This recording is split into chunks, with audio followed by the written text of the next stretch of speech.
السلام عليكم ورحمة الله وبركاته. أعوذ بالله من الشيطان الرجيم. بسم الله الرحمن الرحيم. ألف لام را تلك آيات الكتاب المبين. إنا أنزلناه قرآنا عربيا لعلكم تعقلون. نحن نقص عليك أحسن القصص بما أوحينا إليك هذا القرآن وإن كنت من قبله لمن الغافلين.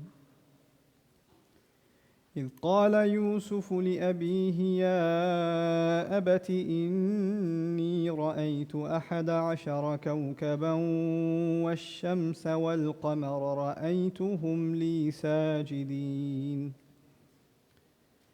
رب اشرح لي صدري ويسر لي أمري واحلل عقدة من لساني يفقه قولي. والحمد لله رب العالمين والصلاة والسلام على أشرف الأنبياء والمرسلين وعلى آله وصحبه أجمعين. I was asked to talk about the divide of communication between parents and children. And this session was originally meant to be something directed at parents. But now that this is a combined session, inshallah ta'ala, hopefully it will be of benefit to both audiences. I'll share with you in the very beginning an advice my teacher gave me. My teacher, Dr. Abdul Samia, gave me some advice. He said, when you're going to address or ever give advice to anyone, and you wonder how you're going to, put together a topic and give a talk, just let the Quran do the talking. It's called guidance for a reason. So find where it is in the Quran that Allah Azza wa Jalla addresses a topic, and let that be the speech itself. And so that's what I'm going to try and do, inshallah ta'ala, living up to that advice. One of the most beautiful places you'll learn something about parenting in the Quran will be Surah Yusuf. And within Surah Yusuf, specifically Yaqub alayhi salam. All over the Quran, he is mentioned as a role model parent. Yaqub alayhi salam is mentioned as a role model parent. And in this surah, we learned something very special about him. In a previous session, those of you that were here, I mentioned how kids couldn't appreciate how awesome Surah Yusuf is. They didn't see what the big deal was. Well, I want to highlight at least some of those things, some of those lessons that we can benefit from, both as parents and as children. Yusuf alayhi salam, young boy, sees a dream. You all know the story, right? Young boy, he sees a dream. It disturbs him. Who does he go talk to in the Quran? He goes talk to his dad. You ever see a teenage boy, 12-year-old, 13-year-old, 11-year-old even, maybe 9, 10, sees a dream, something bothered him. First person he goes to talk to is his dad. Anything small goes wrong in your life, especially a boy, and you say, maybe I should talk to dad about this. Is that what you normally do? If it's a really big problem, maybe you'll go talk to your mom. And when you do, the first thing you'll tell her is, don't tell dad. And then you'll talk about whatever it is you have to talk about. The fact that Yusuf alayhi salam went and spoke to his father is already teaching fathers a huge deal. He has some kind of relationship with his child, by virtue of which no matter how disturbed the child may be, and the problem may be big or small, in this case the problem isn't even a matter of reality, it's a matter of a dream. But whatever problem comes up, I should be able to talk to my dad no matter what. I should be able to talk to him. That's the kind of relationship Yaqub alayhi salam has established with his child. He doesn't have to come and tell him, if something happens, you better come and tell me, you hear? No, he comes himself. He comes himself and tells his dad. That's huge. Before we even learn anything else about parenting in this surah, we've already learned something huge about what kind of fathers our fathers need to be. How easily accessible they need to be to their kids. How easy should it be for a child to be able to come to their parent and say anything? I'll tell you something. This is easy to talk about, difficult to live by. I have, alhamdulillah, when I only had one child, you're very protective of your first child, and the second and third comes along, and then you mix up their names, right? Hey, you, Kareem, Husna, number 4, or were you 3? Which one? Just get away from there. You go through the extended family's names before you get their name right, but my daughter, my eldest, when she was in preschool, she goes to preschool, she comes home one day, and she's like 3.5, 4 years old. She comes home, she goes to me, Abba, Yusuf is so funny. There's some kid named Yusuf in the class. I was like, who's Yusuf? Tell me everything you know. Who's Yusuf? And my wife saw it from a corner of her eye. And she goes, Nouman, can I talk to you for a second? And I came over and said, what is it? She goes, you stay quiet. And she took her, and then my wife talked to me later. She said, listen, you don't think your child can see that you're getting upset? I was like, yeah, I'm sure she could. If she sees that you're getting upset, next time, when it comes to telling you anything about what happens in class, will she open her mouth or keep it shut? She'll keep it shut. She won't say anything. She's going to hide things from you. And it'll be your fault. Because you look like you got upset. It's entirely your fault. You can't close that door on her. You have to just listen. It's harmless. She's 3 years old, 4 years old. What's the big deal? Relax, calm down. And as a Muslim father, you have to kind of get trained into calming down. We don't have that training. We actually have quite the opposite training. Interestingly enough, the words that come out of Yusuf alayhi salam's mouth, they begin with Ya Abati. So he's about to tell his dad the dream, and he uses the words Ya Abati. Now in Arabic, if you say Ya Abi, it's a sign of you're addressing your father.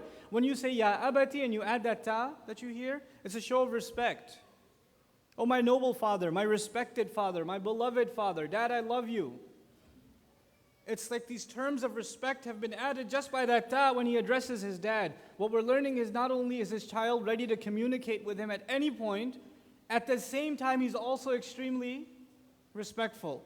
And that's at the same time it's a compliment to the child, but at the same time it's a compliment to the father. What kind of father communicates openly with his child and at the same time maintains a relationship of respect? Because when you get very frank with kids, what happens? They run all over you. They'll run all over you and they become too casual. And then you have to become strict because you say, I should be strict because that way they'll show me respect. If you come from where I come from, Pakistan, there's one way to get respect.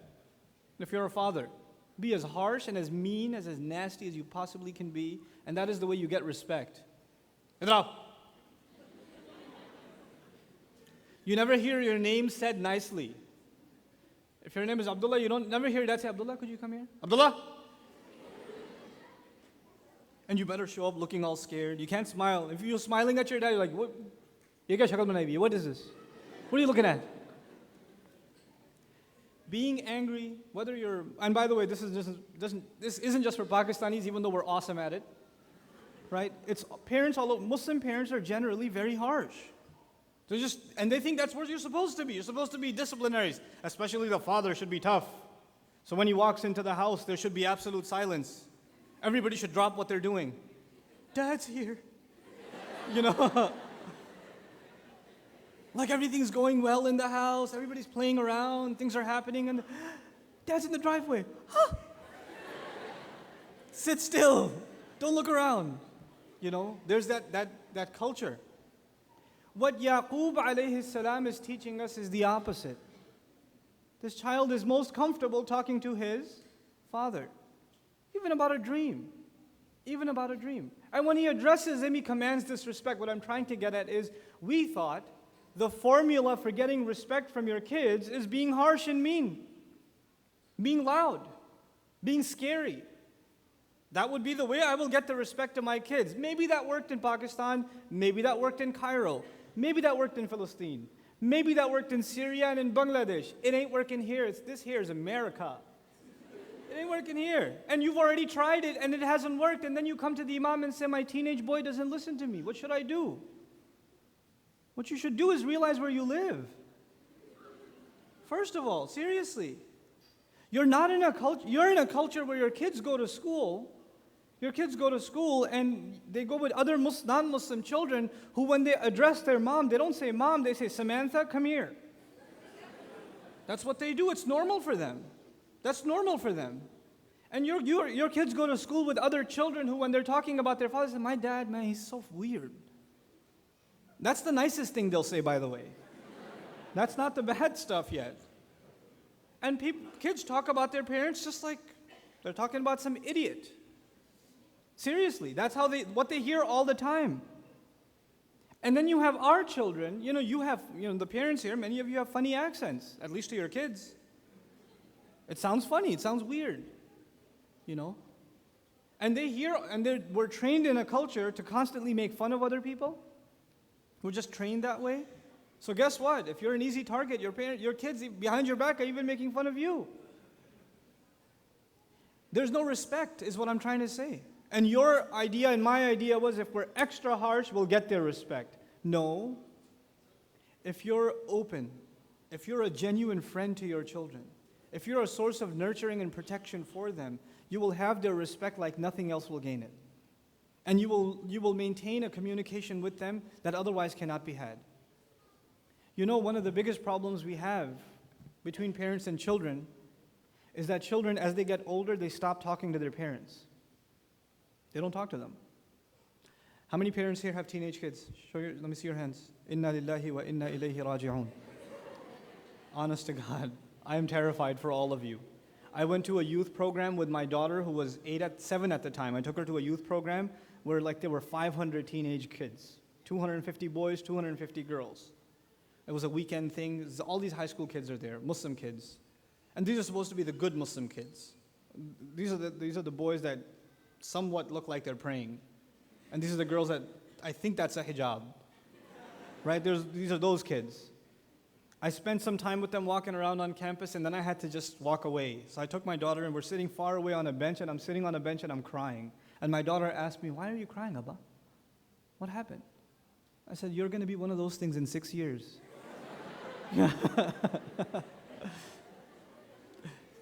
I'm not going to be like that. Yeah, you are. Yeah. It's coming.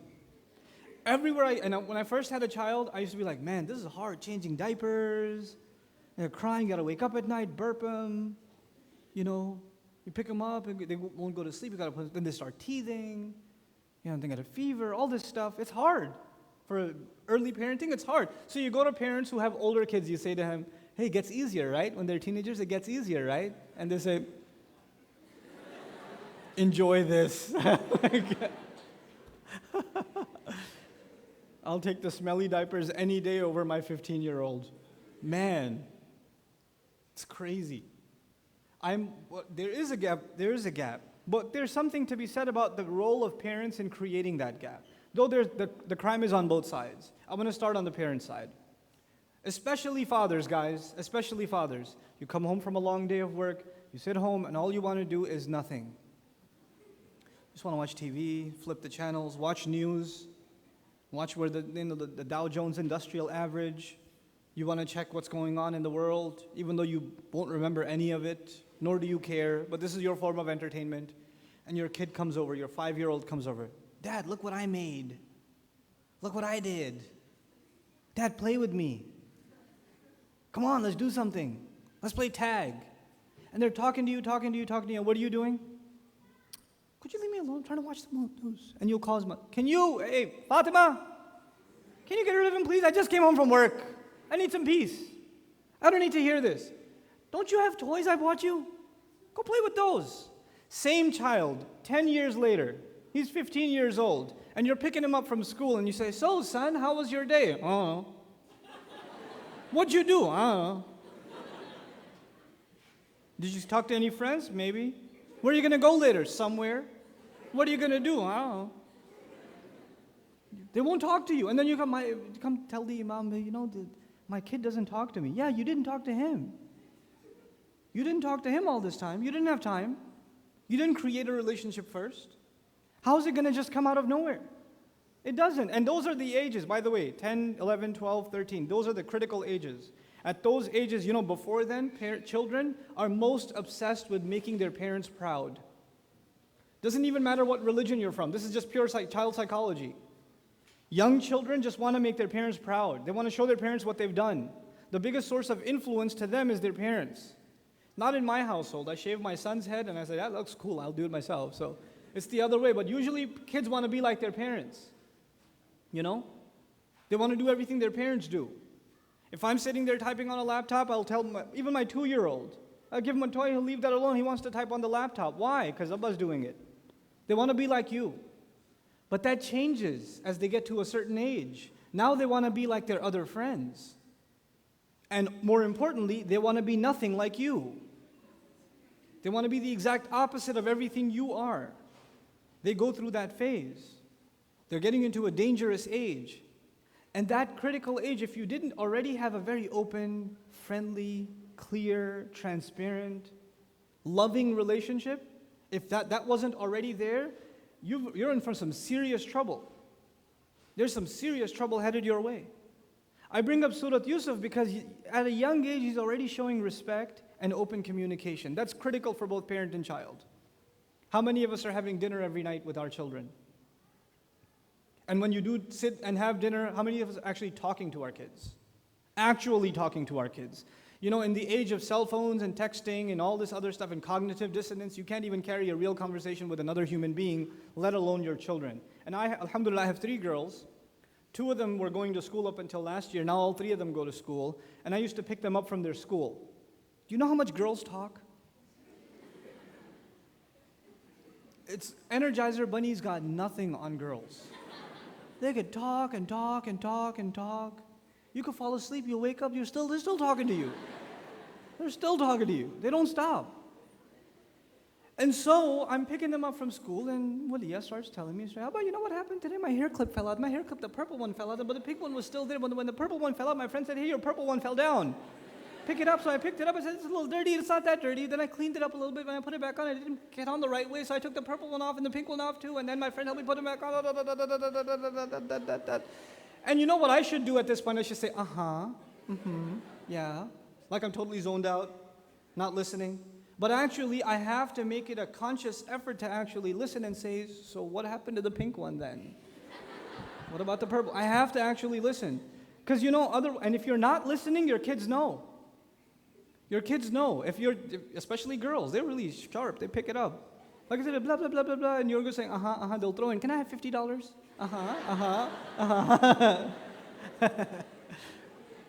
It's happened to me. I've caught myself.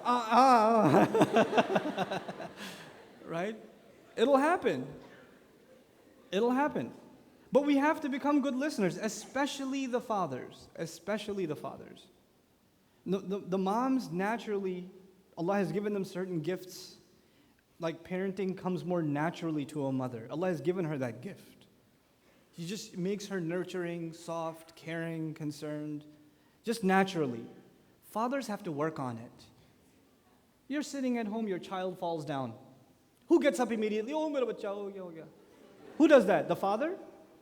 The father's sitting there, pick yourself up, child. In Urdu, say, kuch nahi hua. Chalo, isko baad hai. Dust it off. Nothing. That's nothing. Don't worry about it. Just a little bit of blood. The mom will go crazy. It's natural to her. I'm telling the fathers here, if we want our children to be raised in Islam, the first thing we need to be is their best friend. And that takes work. It takes serious work. Parents here, fathers here, you guys have to get in shape. I'm serious. You have to get in shape. Not for yourself, for your kids.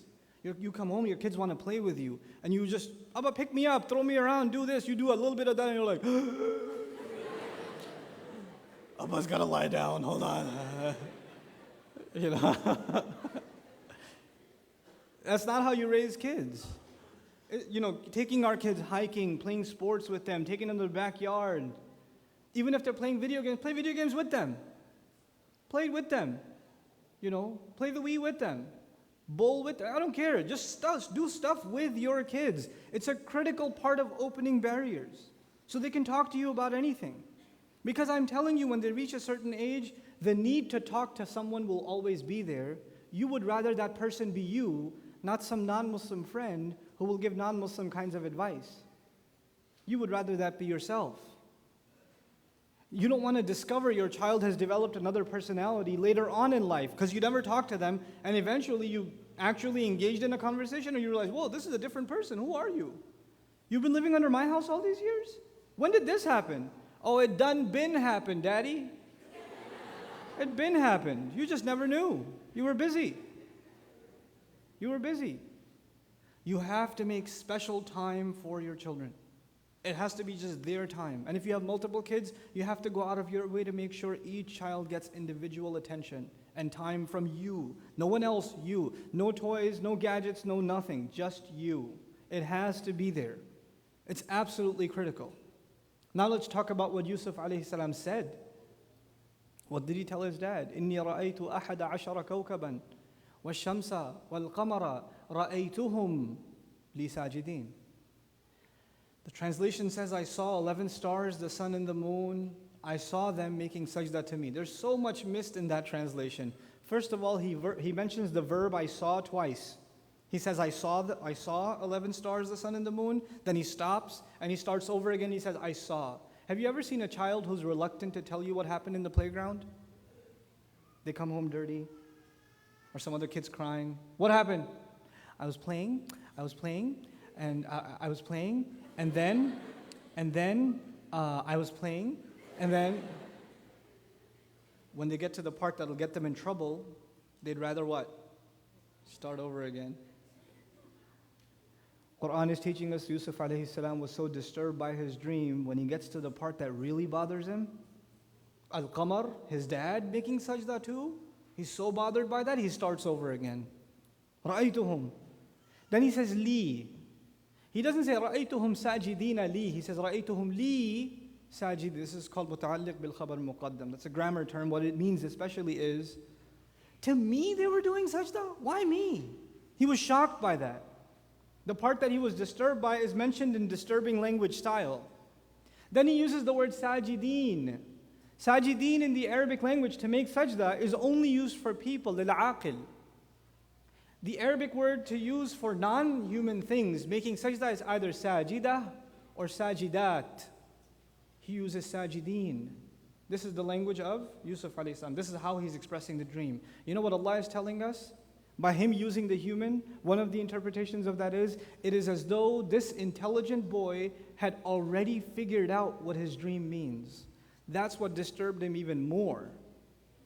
He had already figured it out because the kind of language he was using is used for human beings, not for the sun and the moon and the stars. And that helps us understand the next ayah more, because immediately his father compliments him. And he tells him that he's going to have a great future. Wait, two things. What two things did I just say? What does his father do? Number one, he compliments him. Well, number two, he's going to have I didn't hear you. He's going to have a great future. Sound familiar? That's just like you, right, as a dad? You compliment your kids all the time? You tell them they're going to have a great future? No, you don't. You don't tell them that. It's almost as though it's haram to compliment our children. It's almost as though it's forbidden. You can't say, you look nice today. You look so good. Great job on the test. I'm so proud of you. You're doing wonderful. Keep it up. You can't say it. It hurts. It hurts too much. For Muslim men, sometimes it's very painful to compliment your wife. It hurt. I understand. It hurts in the liver, right? There's a particular spot over here in the ribs. Sharp pain happens when you compliment your wife. I understand. So the moment you compliment her, to ease the pain, you have to say something mean right after that. Right? So you say to your wife, the dinner's pretty good. Could have used more salt. Like, you have to balance the equation all. You can't just say something nice. And that's what she says. Can't you just say something nice? You ever heard that before? That's with your wife. But with your kids, it's even harder to say nice things. Especially where I come from. We're really good at not saying nice things. Your child struggles in mathematics. He's doing poorly. He's not very tuned into mathematics. He usually gets a 70, a 65, and one day that same child gets a 95 on their math test. Greatest day of their life. They've never seen a 95 before. Then they bring it to you, Mr. Pakistani father. But look what I got. 95. What do? Next time get 100. Right? Come on. Come on. How hard is it for you to say something nice? We have to compliment our kids because it builds their confidence. We learn in the beginning of this amazing surah that a father complimented his child, putting in him confidence. And later on in life, when a crisis hit a country, it was his confidence that saved that country. He stood up confidently and said, "Give me this job, I'll take care of this economic crisis. I know how to manage it." That takes confidence. And in the beginning of the surah, we're learning where his confidence comes from. His father is making him believe in himself. وَكَذَلِكَ يَجْتَبِيكَ رَبُّكَ وَيُعَلِّمُكَ مِنْ تَأْوِيلِ الْأَحَادِيثِ. These words are very interesting. Yaqub alayhi salam is saying, that is how your master is teaching you. يُعَلِّمُكَ لَمْ يَقُلْ سَيُعَلِّمُكَ. يُعَلِّمُكَ. He says, he teaches you and will teach you. The mudari' includes both forms. In other words, Yaqub alayhi salam realizes this kid is special. Ijtiba in Arabic is used when you recognize when you select something based on a talent. Seeing a dream is not a talent. The fact that Yusuf alayhi salam saw a dream is not a talent. The fact that he figured out what it means, now there's a talent. And this father is sharp enough to see talent immediately and spot it and use the word وَكَذَلِكَ يَجْتَبِيكَ رَبُّكَ. You're not just special because you saw a dream, it's also special the way you described it. You got something special. And clearly Allah is teaching you how to interpret different kinds of speech. And He will continue to do so. And not only is He doing so now, وَيُتِمُّ نِعْمَتَهُ عَلَيْكَ. And He will complete His favor upon you. He's making dua for His child's future. He's not saying things like you and I say. You're a loser now, you're always going to be a loser. You're such a disappointment. 5 minutes? Awesome. It's not a license plate, thank God. So I'm happy about that. He's giving him compliments. He's, affirming the good talents of his child. What that means for us as parents is if your child has certain tendencies, certain talents, you have to acknowledge them. And you can't unless you listen to them carefully. It takes a careful ear of Yaqub alayhi salam to see this kid's special. Had he not been listening, a child comes, "Dad, I saw a dream. 11 stars, sun and moon, they were making sajda to me." Let me finish watching the news. Won't get you anywhere. Even a child deserves to be listened to carefully. That is the sunnah of Yaqub alayhi salam. Even a child, you should listen to them carefully. They're not just ranting and raving. They have something to offer. They have something to say. Before you send your child to a therapist or an imam, there are people who say to the speaker, and I've gone through this so many times, parents that are having trouble with their kids, usually teenage kids. You know what they do? Ustad Nouman must have some special solution for us. So they'll grab their teenage boy or girl, bring them up to the stage, and say, "Brother Nouman, can we have a minute of your time?" "Yes. This is my son. He's very bad. Say something." Now, two people are in a very awkward position. This poor guy who's humiliated for no reason, who already hates my guts now, even though I have done him no wrong. And what am I supposed to say to him? I just say, "Sorry, bro." Shouldn't put you on the spot like that. No, but he's good, but he's very bad. All they'll say, they'll bring some daughter, some girl. She doesn't even want to come. "Can you talk to her? She doesn't listen to me." I was like, no matter what I say, won't make a difference. You think I have a solution just because you find that you heard my speech and it affected you maybe by Allah's permission, that I'm just going to have some words for your child and everything's going to change? No, it doesn't work like that. You can bring about that change, not me. And you have to make dua to Allah. Now let's take another, I know it's 5 minutes, I don't know how I'm going to cover all this, but a few other things. A parent is very clear about who their children are. If they spend a lot of time with their children, then not only do they know their strengths, they also know their weaknesses. They also know their flaws. They also know they have an anger problem, or they get jealous really quickly, or they rush into things, or they don't do careful enough work, etc. They know their tendencies. They don't use them to attack them all the time. They don't use that to humiliate them all the time. They still compliment them for the good they have, but they're aware of their weaknesses. That's the other extreme in Muslim parenting. We come from a good family, therefore our children are genetically incapable of sin. Because we come from a noble family. You know, we're from Lahore. Nobody ever does bad deeds in Lahore, so our kids are immune from sin. When the khatib is talking about youth that have problems, then he's talking about somebody else, my neighbor's child, not me, my child, not me. You know? Yaqub alayhi salam's kids messed up. Not all of them were Yusuf. Allah says you will learn a lot of things from Yusuf. You will also learn a lot of things from his brothers. لَقَدْ كَانَ فِي يُوسُفَ وَإِخْوَتِهِ آيَاتٌ لِلسَّائِلِينَ. It's incredible. Allah says in Yusuf and his brothers there are many lessons, many signs for people who ask. From the successful example of a child and the unsuccessful example of children, both of them are very important for us to learn how to be parents. This is counseling from Allah. Last comment I'll make with you. You can do everything you can as a parent. You can communicate clearly, you can be merciful, you can be kind, you can try to provide a good religious education, you can be concerned, you can make sincere dua to Allah. You can be a parent like the likes of Yaqub alayhi salam. May Allah make us all like that.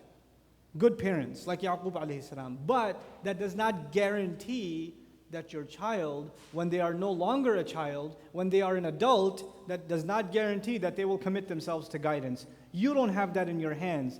Guidance is not in the hands of parents. Guidance is in the hands of Allah. You can do everything you can. You can even be Yaqub alayhi salam, who is the son of Ishaq, who is the son of Ibrahim alayhi salam, and you can still have messed up kids who do some pretty bad stuff. And they did.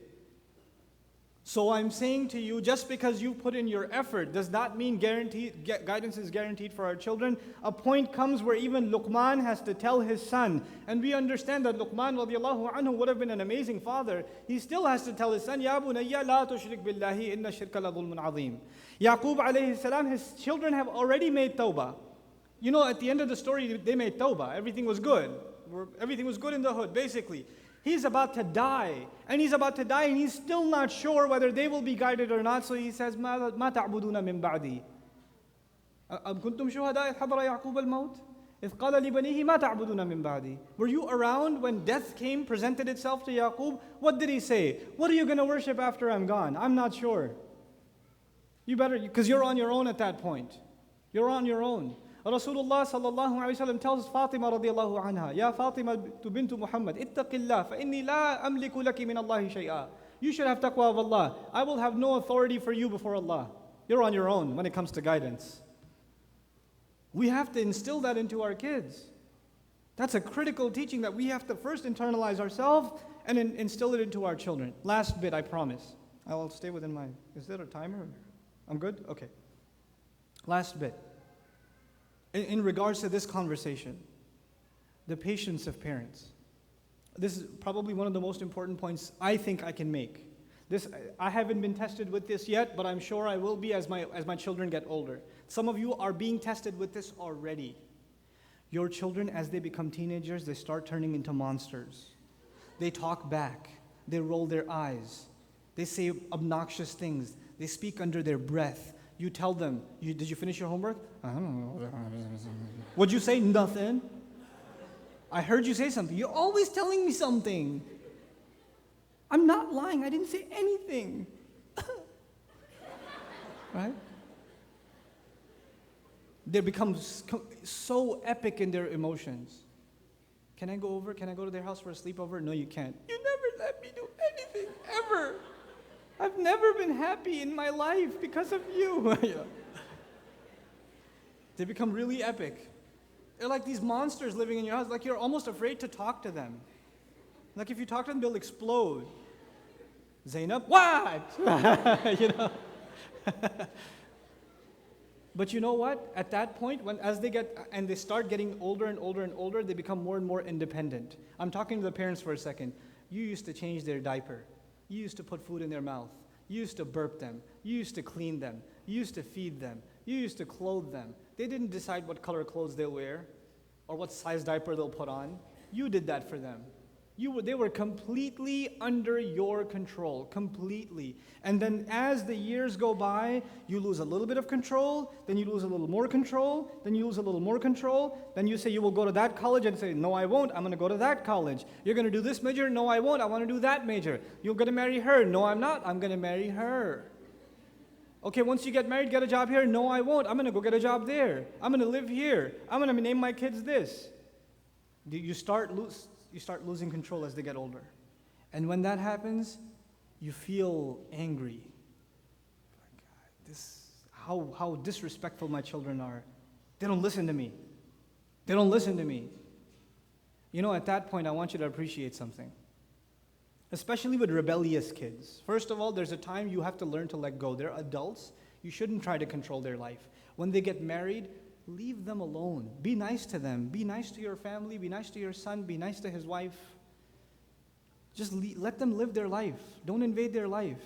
You're not going to bring any good out of it. You're miserable and you're making them miserable. Don't do it. Let them be at peace. Don't interfere with how she is as a mother. Leave her alone.